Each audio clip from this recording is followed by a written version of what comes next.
yassir li amri wahlul 'uqdatam min lisani yafqahu qawli waj'alni waziran min ahli.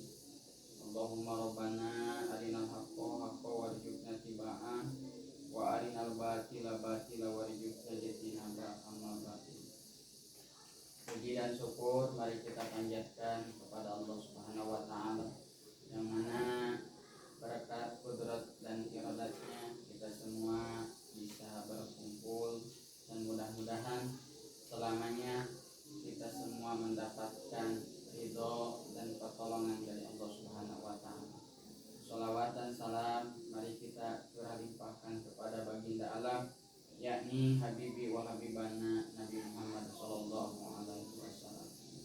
Yang saya hormati Ibu Kepala Sekolah, yang saya hormati Bapak dan Ibu Guru SDN 3 Mekarsari, yang mana alhamdulillah kita semua dapat berkumpul dalam acara aksi nyata budi pekerti Ibu Kepala Sekolah. Mudah-mudahan acara dari awal sampai akhir ada dalam lindungan Allah Subhanahu wa taala, dan acara yang akan dipresentasikan mudah-mudahan ada dalam lindungan Allah Subhanahu wa taala. Mari kita acara buka dengan membacakan basmalah bersama-sama. Bismillahirrahmanirrahim. Acara yang pertama udah kita bacakan sama-sama. Acara yang kedua yaitu pemaparan atau presentasi Ibu Kepala Sekolah. Waktu dan tempat saya persilakan kepada. Assalamualaikum warahmatullahi wabarakatuh. Waalaikumsalam warahmatullahi wabarakatuh. Puji dan syukur yang kita panjatkan kehadirat Allah Subhanahu wa taala. Alhamdulillah di siang ini yang cukup cerah kita bisa berada di ruangan ini, yaitu di mana saya akan mempresentasikan sebuah materi yaitu tentang budaya positif, yang merupakan ini materi ada pada modul 1.4 di pendidikan guru penggerak. Shalawat dan salam mudah-mudahan dilimpahkan kepada junjungan kita, yakni Kanjeng Nabi Muhammad sallallahu alaihi wasallam. Tak lupa kepada para sahabatnya, para tabi'in-tabi'atnya, juga kepada kita selaku umatnya. Ibu Bapak Guru yang saya hormati, dan kepada Bapak Moderator, terima kasih telah memberikan waktunya kepada saya dalam kesempatan ini. Sebelum dilanjutkan, saya akan membacakan sebuah pantun. Nanti setiap satu kalimat Bapak Ibu bilang cakep, boleh? Ya, setiap satu kalimat bacakan cakep, ya, biar rileks ya, tidak tegang. Anak kecil bermain batu, batu besar dilempar masuk sumur. Belajar jangan mengenal waktu, juga jangan mengenal umur. Itu pantun nasihatnya. Jadi nasihat kepada kita semua bahwa belajar itu, kita itu tidak mengenal umur, sampai kapanpun, sampai liang lahat wajib ya itu mencari ilmu itu. Nah, sekarang dilanjutkan akan pada saya tadi akan memaparkan materi tadi tentang budaya positif. Apa itu budaya positif? Nah, saya juga yakin pasti Bapak Ibu Guru sudah mengetahui ya, sudah juga menerapkan di sekolah, mungkin belum maksimal. Dan dalam kesempatan ini maaf, saya bukan akan menggurui Bapak Ibu, tapi sedikit ada ilmu saling mengingatkan gitu ya. Nah, kami juga yakin bahwa Bapak Ibu Guru juga sudah tahu hal ini. Nah, jadi apa itu budaya positif? Budaya positif itu adalah nilai-nilai, keyakinan dan kebiasaan yang berpihak pada murid. Jadi nilai dimaksud di sini nilai-nilai kebaikan yang diterapkan di sekolah, di mana siswa itu melakukannya, dan kita itu menekankan bahwa nilai-nilai tersebut berpihak pada murid, jadi berpusat pada murid, yang akhirnya murid di sekolah kita itu mempunyai nilai-nilai perilaku yang positif yang bisa diterapkan oleh mereka baik di lingkungan sekolah, di keluarganya, bahkan di lingkungan masyarakat. Terus kebiasaan yang dihasilkan kesepakatan bersama dan dijalani dalam waktu lama.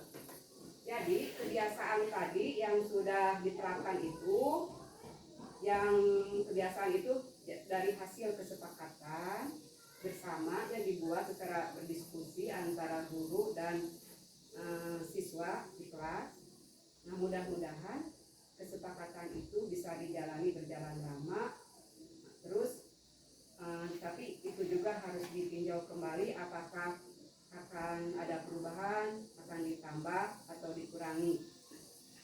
Terus maksudnya apa? Maksud budaya positif itu, ya tujuannya itu di situ murid agar berkembang dengan karakter mandiri dan tanggung jawab. Jadi murid-murid kita diharapkan bakat minatnya itu berkembang menjadi orang yang mandiri, maksudnya bisa berdiri sendiri, tidak tergantung kepada orang lain, dan mereka itu memiliki sikap tanggung jawab.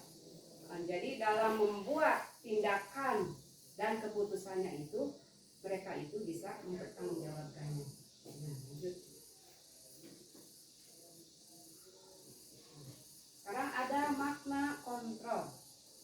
Jadi maksud makna kontrol di sini, guru mengontrol murid. Semua penguatan positif, efektif, dan bermanfaat. Kritik dan pembuat rasa bersalah dapat penguatan karakter.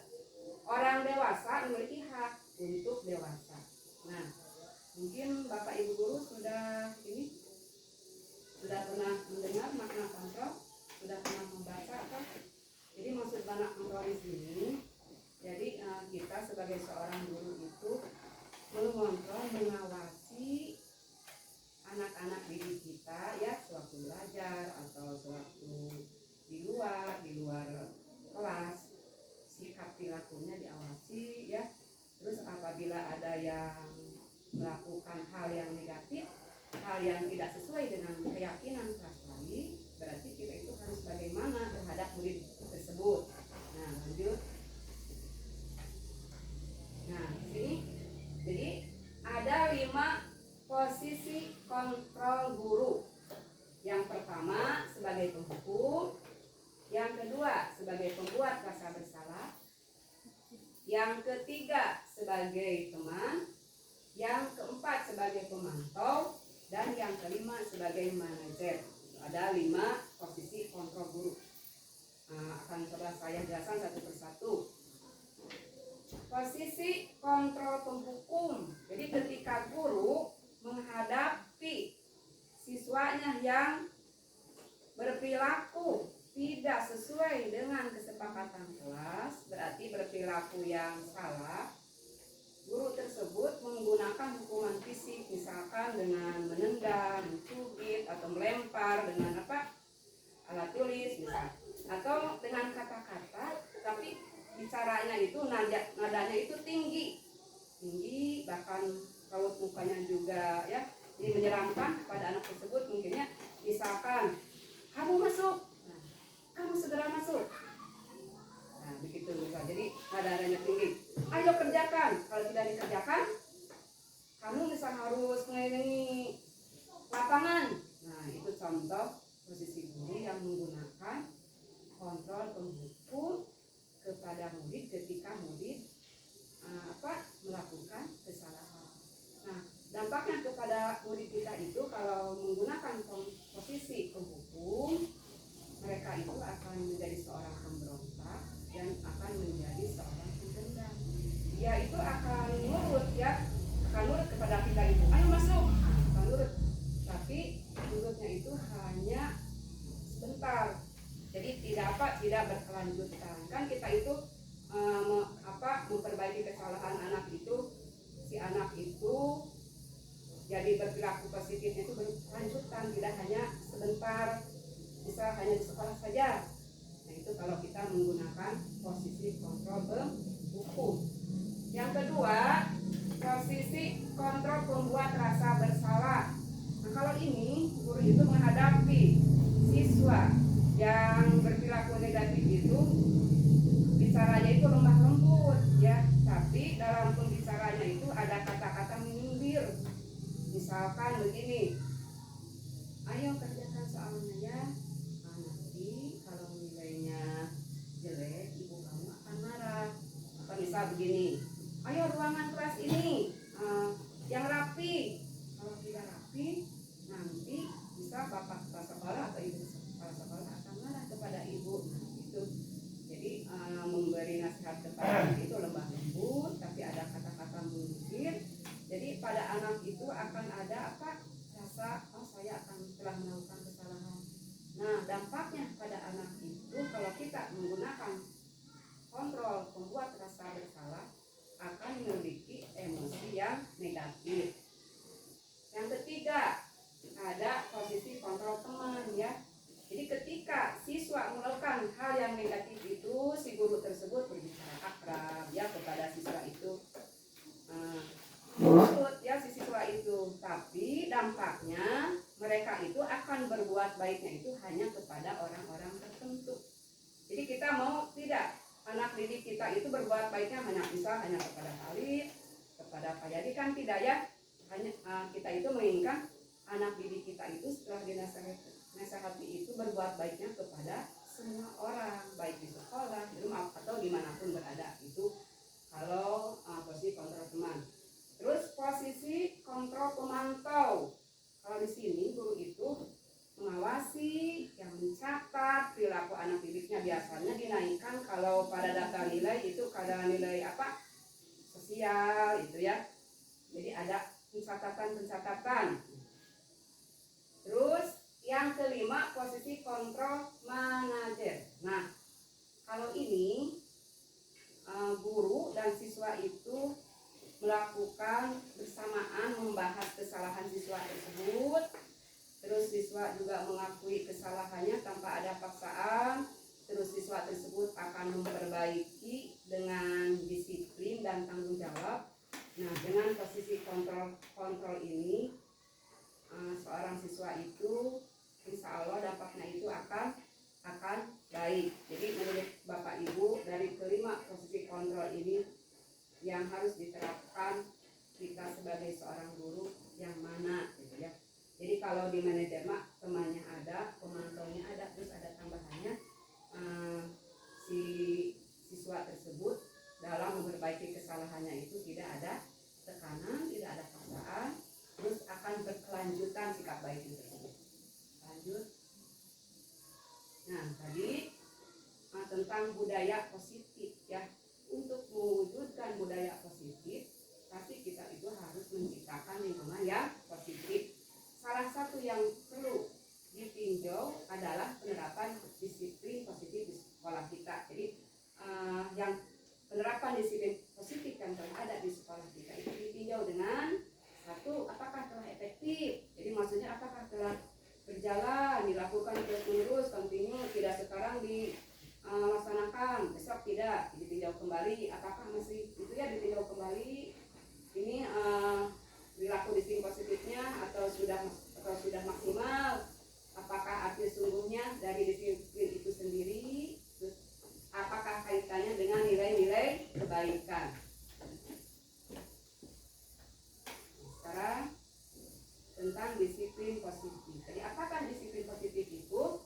Yaitu cara menerapkan pendisiplinan yang bertujuan untuk menumbuhkan kesadaran serta memberdayakan anak untuk mandiri. Disiplin positif dilakukan supaya anak melakukan sesuatu bukan karena ditakut-takuti dengan hukuman, ancaman, atau karena dijanjikan sogokan atau hadiah. Jadi itu ya. Jadi disiplin positif itu menunjukkan pendisiplinan itu kita itu menginginkan siswa-siswa kita itu menjadi orang-orang yang disiplin, tanggung jawab, dampak mereka itu oleh kita itu ditakut-takuti,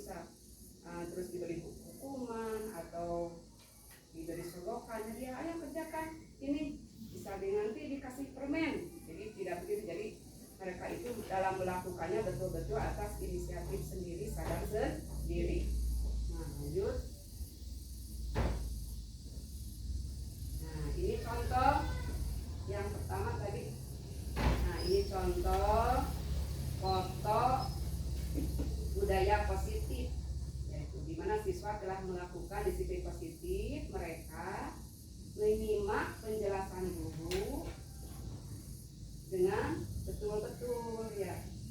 Jadi tidak sambil ngobrol, tidak sambil makan. Ini contoh budaya positif. Terus ini juga contoh siswa lagi mengerjakan tugas dari gurunya. Mula-mula mereka secara individu dan nantinya secara berdiskusi, di mana di situ mereka saling menghormati, saling menghargai, tidak saling ejek. Ini contoh foto-foto tentang budaya positif. Terus langkah-langkah gerakan disiplin positif.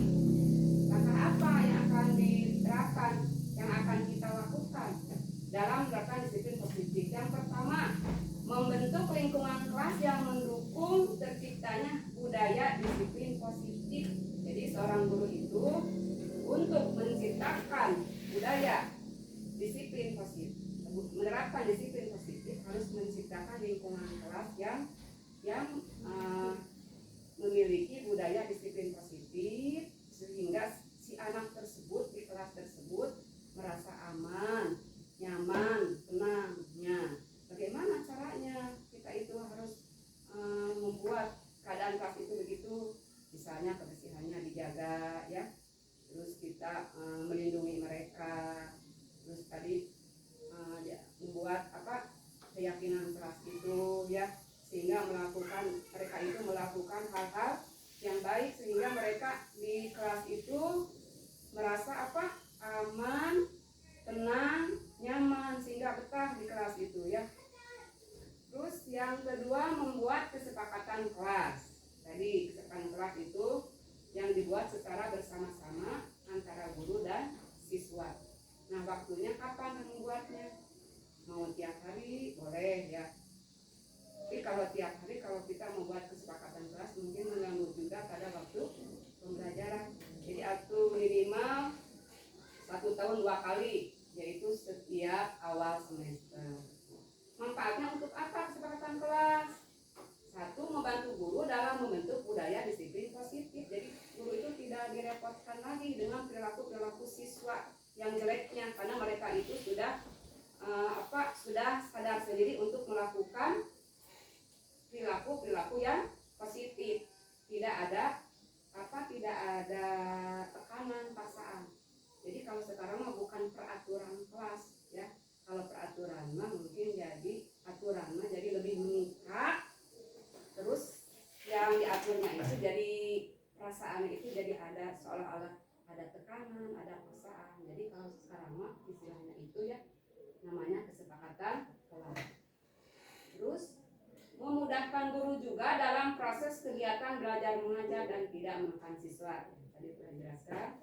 Yang tiga, membantu siswa dalam mengeksplorasi kemampuannya dalam berkomunikasi. Jadi siswa tersebut bisa belajar dalam berkomunikasi, dalam mengeluarkan pendapat. Nah, ini contoh video membuat kesepakatan kelas. Kalau bisa ditonton dulu. Suaranya terdengar?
contoh pembuatan kesepakatan kelas ya.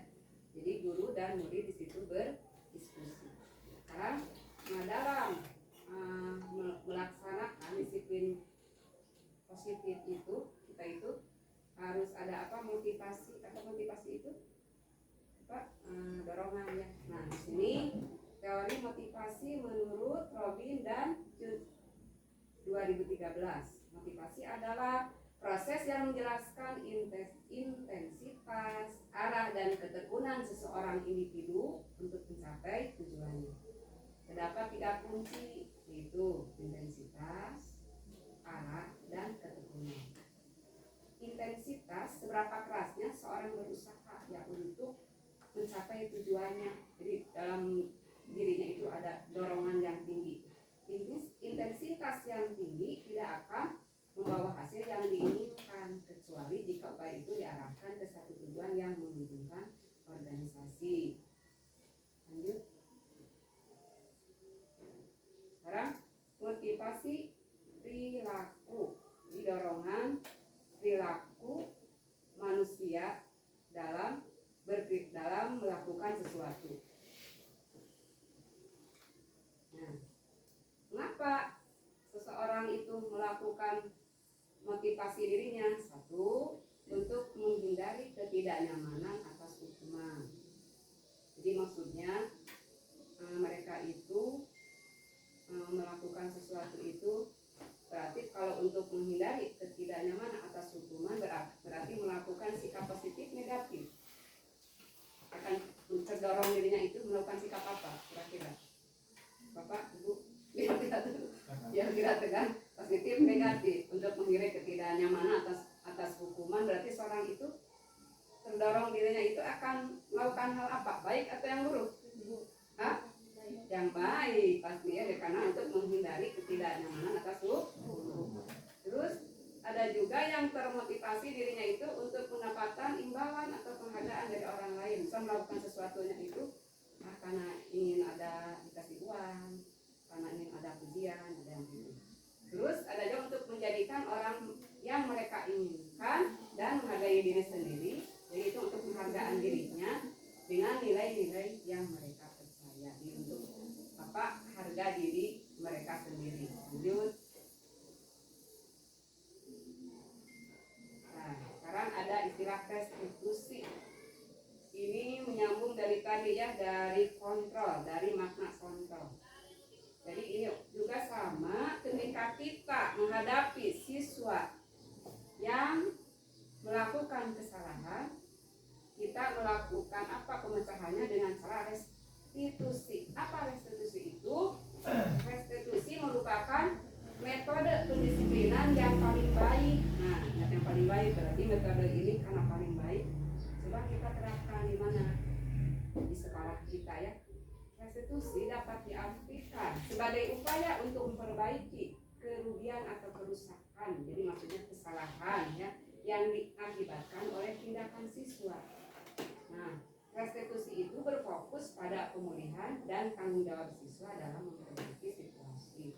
Jadi begini, misal siswa kita itu ada yang melakukan kesalahan, terus kita itu dalam memberi nasihatnya itu tidak langsung di depan teman-temannya, tapi kita bawa anak tersebut ke ruangan yang tidak ada orang lain. Di situ guru dan siswa berdiskusi ya, menanyakan hal kesalahan yang mereka telah perbuat apa, terus apakah perbuatan tersebut sudah sesuai dengan kesepakatan kelas.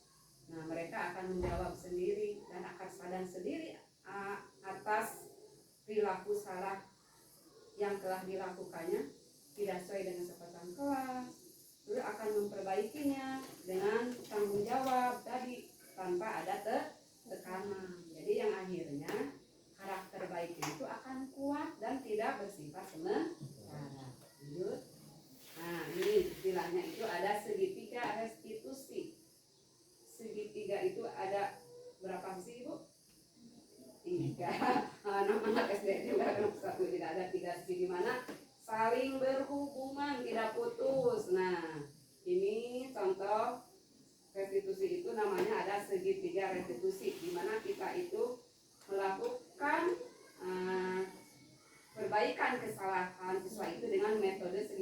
sisi yang pertama yaitu menstabilkan identitas.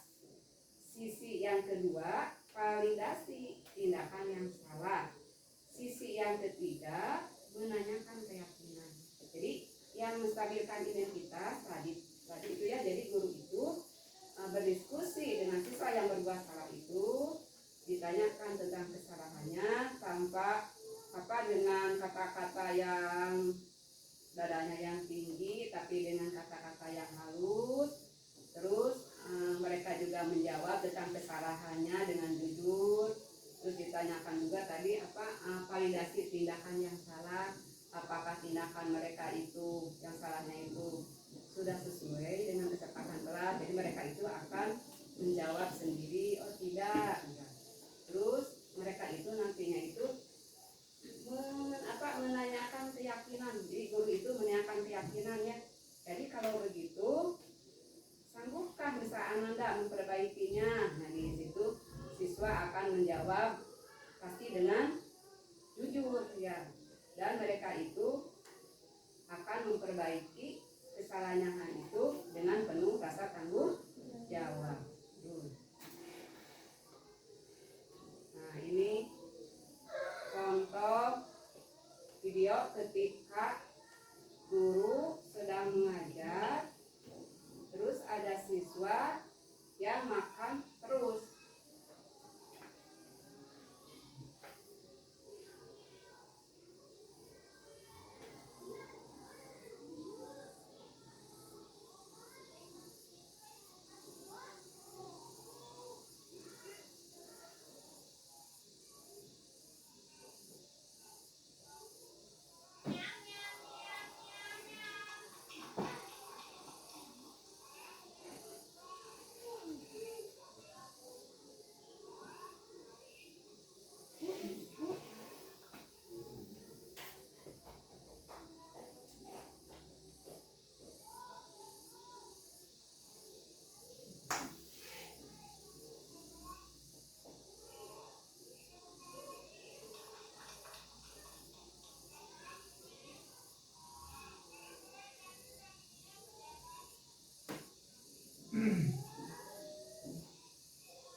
Jadi siswa itu dipanggil, diajak berbicara tentang kesalahan yang telah diperbuat.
Contoh video tadi yang terakhir yaitu tentang penerapan menggunakan segitiga restitusi.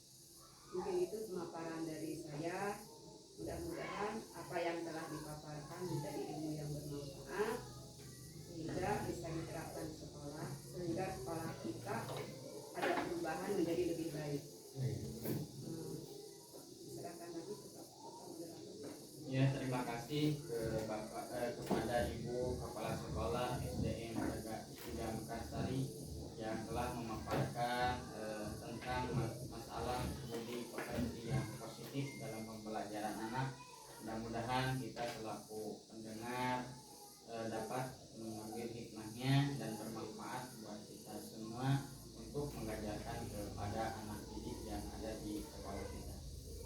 mungkin ada pertanyaan Pak Yopi atau Bu Yanti, Bu Siti, atau dari siapa yang barusan dijelaskan, yang barusan dipaparkan.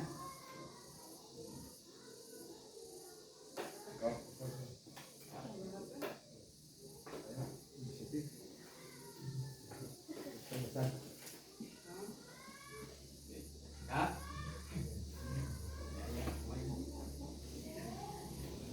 Mungkin ada pertanyaan lewat kertas Ibu Oh ya, dibacakan aja ya Bapak.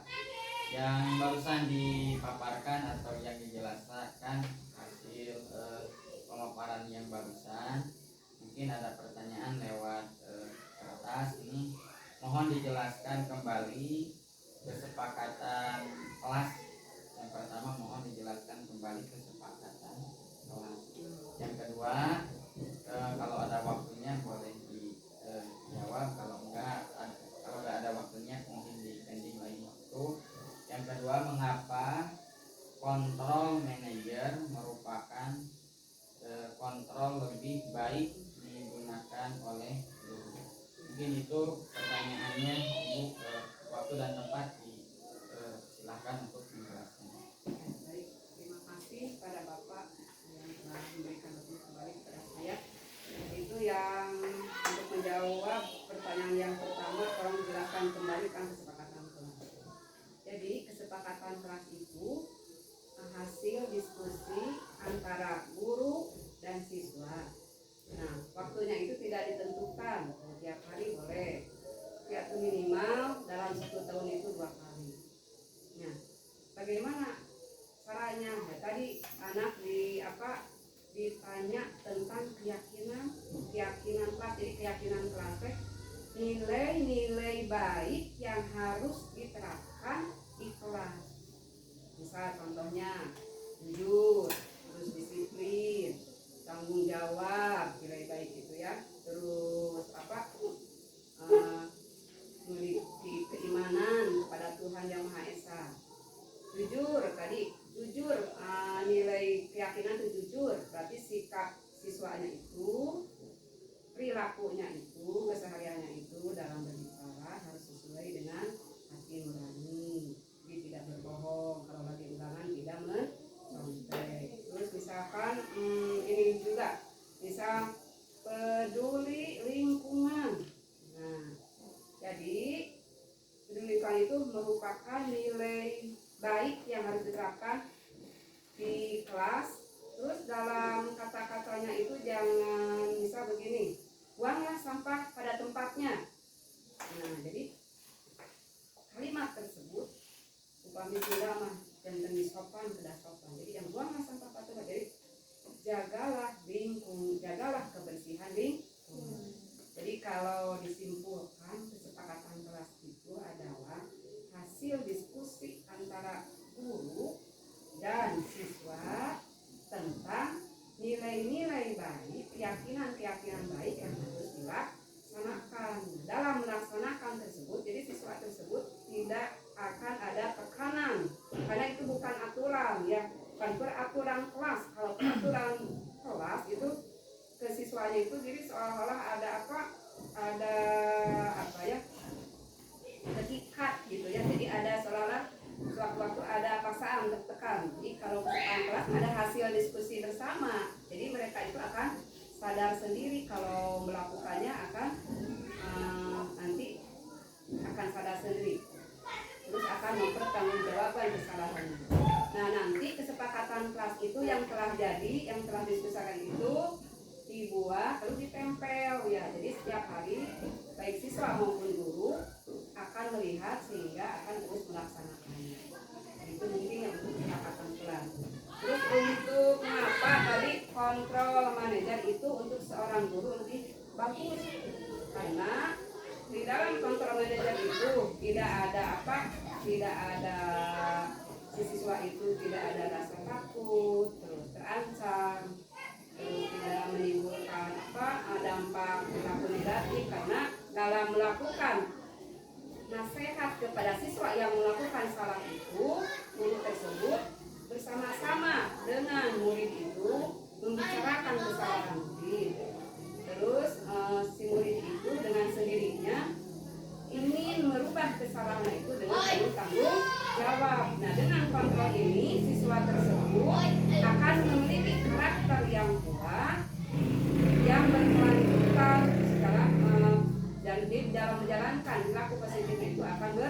berkelanjutan, tidak sebatas sini misalnya, tidak sebentar, karena itu merupakan kesadaran sendiri. Itu jawaban dari saya. Ya, terima kasih kepada Ibu Kepala Sekolah yang telah memberikan penjelasannya tentang pertanyaan-pertanyaan yang barusan bisa dijelaskan yang begitu lantas oleh Ibu Kepala Sekolah.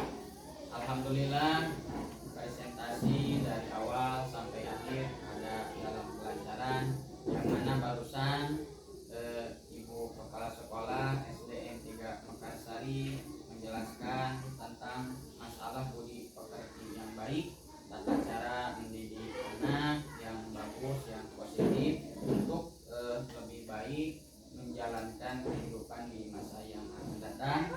Mudah-mudahan kita selaku pendengar yang selalu bisa menerapkan, khususnya untuk diri kita, umumnya untuk orang lain. Tadi acara ini diawali dengan bacaan basmalah bersama-sama agar dapat barokah dan manfaatnya. Mari kita tutup acara ini dengan bacaan hamdalah bersama-sama. Alhamdulillahirobbilalamin. Saya selaku